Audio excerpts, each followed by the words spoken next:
Hi friends, मेरी पिछली जो वीडियो थी उसमें हमने जाना था प्रेजेंट टेंस के बारे में। प्रेजेंट टेंस के कितने प्रकार थे, कौन कौन से थे और उनमें अपन कैसे इंग्लिश में करना था, कैसे अपने हिंदी में करना था। लेकिन आज की जो अपनी जो क्लास होगी या फिर अपनी जो आज की वीडियो होगी वो होगी पास्ट टेंस के ऊपर। पास्ट टेंस के बारे में आज हम जानेंगे कि पास्ट टेंस क्या होता है और जिस प्रकार से प्रेजेंट टेंस के 4 प्रकार थे उसी प्रकार से जो पास्ट टेंस है उसके भी 4 प्रकार होंगे। सबसे पहले हम बात करेंगे पास्ट टेंस की। तो जो पास्ट होता है, पास्ट का मतलब होता है भूतकाल। पास्ट टेंस का मतलब हो गया भूतकाल, अर्थात कि बीते हुए कल में, बीते हुए कल में होने वाले कार्य या एक्शंस। बीते हुए कल में जितने भी कार्य या फिर कोई एक्शन जो होते हैं वे सभी हमारे पास्ट टेंस में आते हैं। सबसे पहले अपन देखते हैं पास्ट टेंस जो है उसका पहला प्रकार।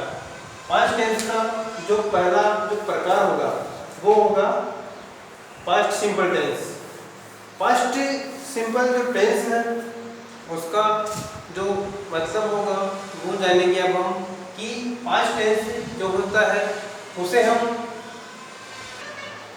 हिंदी वाक्यों में उसकी पहचान करने के लिए हम सबसे पहले जो पास्ट सिंपल जो टेंस है उसकी जो हिंदी पहचान होगी, हिंदी पहचान जानेंगे। यदि मान लो कोई हिंदी वाक्य में दिया गया है और उसके अंत में हिंदी वाक्यों के अंत में अगर ता, था, थी, थी, ते, थे, etc यदि आते हैं तो वह सिंपल पास्ट टेंस में आता है। जैसे कि वह खाना खाता था, सीता खेलती थी, हम स्कूल जाते थे। तो हमने तीनों वाक्यों में ये देखा है कि ये जो तीनों वाक्य हैं इनके लास्ट में, इनके अंत में ता, था, थी और ते, थे आ रहे हैं। तो इससे ये स्पष्ट हो जाता है कि ये सिंपल पास्ट टेंस है। अब हम ये जानेंगे कि जो पास्ट टेंस जो है उसकी जो हेल्प वर्ब है। अब अपन बात करते हैं हेल्प वर्ब की। हेल्प वर्ब इसमें यूज में आएगी। सिंपल पास्ट जो टेंस है उसमें केवल एक ही हेल्प वर्ब यूज में आती है, वो है अपने डिड। ओनली डिड का ही यूज अपने को सिंपल पास्ट टेंस में करना है। और जितने भी जो सब्जेक्ट में प्रोनाउन, नाउन या किसी का नाम आएगा, I, we, you, they, he, she, it, name, Sita, Gita, all, सभी का यूज अपने डिड के साथ में होगा। ये चीज मैंने आपको मेरी सेंटेंस एलिमेंट्स वाली क्लास में भी आपको बता दी थी कि डिड का यूज लगभग सभी सब्जेक्ट के साथ में होगा। अब हम बात करेंगे इसके फॉर्मूलों के बारे में। अब हम इनके फॉर्मूलों के बारे में जानेंगे। अब हम देखते हैं जो पास्ट सिंपल जो टेंस है उसमें कौन कौन से फॉर्मूले बनते हैं। तो सबसे पहला जो फॉर्मूला होगा वो होगा अपने एफर्मेटिव सेंटेंस के लिए, यानी कि सकारात्मक वाक्यों के लिए। तो उसमें सबसे पहले हम क्या लेंगे, सब्जेक्ट, उसी की जस्ट बाद वर्ब की सेकंड फॉर्म का यूज करना है और ऑब्जेक्ट का यूज करना है। नेगेटिव के लिए हम सब्जेक्ट और नोट्स के साथ में हेल्प वर्ब लगानी है did, did not plus verb की फर्स्ट फॉर्म प्लस ऑब्जेक्ट। फिर बाद में इंट्रोगेटिव के लिए जैसे वही हेल्पिंग वर्ब को अपने को आगे लेना है, did plus subject plus verb की फर्स्ट फॉर्म और ऑब्जेक्ट लगाना है। इंट्रोगेटिव में डिड, सब्जेक्ट, फिर नॉट, फिर वर्ब की फर्स्ट फॉर्म, फिर ऑब्जेक्ट। तो ये जो चारों फॉर्मूले हैं हमने इनमें क्या कॉमन बात देखी है, इसमें कोई कॉमन बात नहीं है। पहला जो सेंटेंस है, पहला जो फॉर्मूला है उसमें वर्ब की सेकंड फॉर्म यूज में आ रही है, अदर्स में सब में ही वर्ब की फर्स्ट फॉर्म यूज में आ रही है। ये इसमें डिफरेंस हो गया। इसके बाद में इसमें कोई हेल्पिंग वर्ब का यूज नहीं हो रहा है, और जबकि बाकी सब में डिड का यूज हो रहा है। ये हमने देखा है, ये हमने जाना है।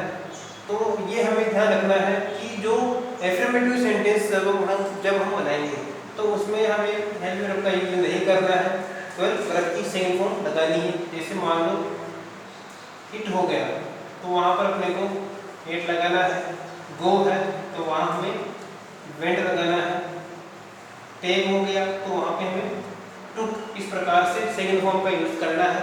अदर्स जो बाकी जो 3 सेंटेंस अपन बनाएंगे उनमें हमें डिड का यूज करना है, एंड वर्ब की हमेशा फर्स्ट फॉर्म का ही यूज करना है।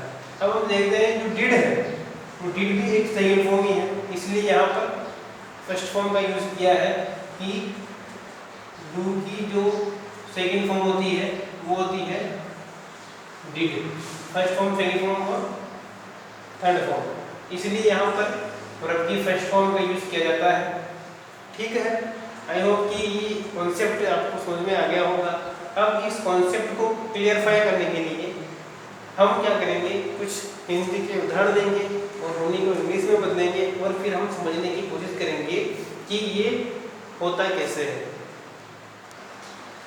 अब हम देखते हैं कि यहाँ मैंने एग्जाम्पल दिए हैं 2, जैसे कि मैं खाना खाता था, मैं खाना खाता था, इसमें था आ रहा है, यानी कि ये पास्ट टेंस टेंस हो गया।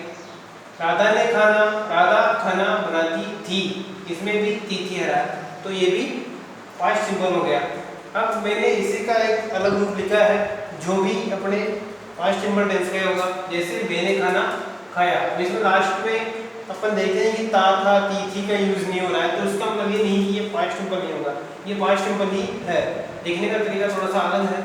राधा ने, इसलिए हमें क्या कंफ्यूज नहीं होना है, था नहीं है इसका मतलब ये नहीं कि भाई ये पास्ट सिंपल नहीं होगा, ये केवल अलग तरीका है, इसमें हमें कंफ्यूजन में आकर गलत नहीं करना है। जैसे राधा ने खाना बनाया, तो ये दोनों एक ही सेंटेंस हो गए।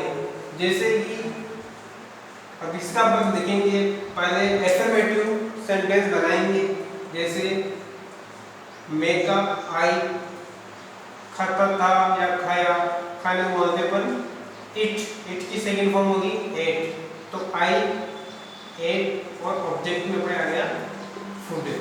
इसी प्रकार हम नेगेटिव बनाएंगे, तो नेगेटिव में आई डिड नॉट ये जुड़ गया, और एट की जगह वर्ब की फर्स्ट फॉर्म जो है वो हमें यूज में लेनी है। I did not eat food, मैं खाना नहीं खाता था, या फिर मैंने खाना नहीं खाया, ये पास्ट टेंस की बात हो गई। बीते हुए कल का कोई कार्य हम बताते हैं तो कल उसमें पास्ट टेंस को लेते हैं। जैसे इसका इंट्रोगेटिव फॉर्मूला बनाते हैं, सेंटेंस बनाते हैं, तो डिड आगे आ जाएगा, did I eat food, and fourth होगा did I not eat food, अर्थात कि क्या मैंने खाना खाया और क्या मैंने खाना नहीं खाया। तो ये चारों सेंटेंस मैंने आपको बना के दिए हैं, तो ये आपको समझ में आ गए होंगे। अब हम नेक्स्ट एग्जांपल में चलते हैं, जैसे कि राधा खाना बनाती थी या फिर राधा ने खाना बनाया, दोनों का एक ही अर्थ होगा, दोनों एक ही समान है।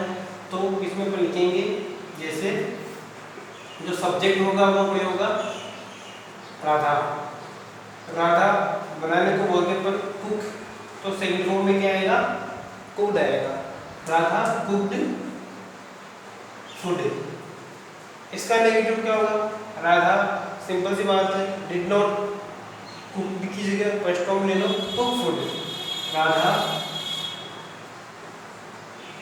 Did not cook food. अब हम इसी को इंट्रोगेटिव में बदलेंगे, तो क्या करना है, कुछ भी नहीं करना। इंट्रोगेटिव में बदलने की कोई शर्त नहीं है, केवल हेल्पिंग जो वर्ब है उसको आगे जाके रखो बस।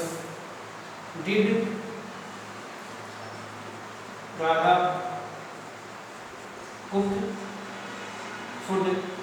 इंट्रोगेटिव सेंटेंस में भी यही बात होगी, did Radha not cook food. इस प्रकार से हमने देख लिया है कि किस प्रकार हम सेंटेंस को हिंदी से इंग्लिश में कन्वर्ट कर रहे हैं। आई होप कि ये सेंटेंस आपको बिल्कुल एकदम समझ में आ गए होंगे। तो हम देखते हैं कि हमने ये सेंटेंस के जरिए समझ लिया है पास्ट सिंपल टेंस का जो कॉन्सेप्ट जो फर्स्ट है उसको हमें जाना है। अब कॉन्सेप्ट नंबर जो 2 है उसके बारे में हम नेक्स्ट क्लास में डिस्कस करने वाले हैं।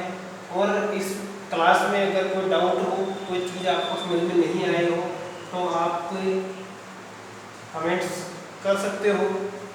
ठीक है, आपको नेक्स्ट क्लास अटेंड करनी है। बाय।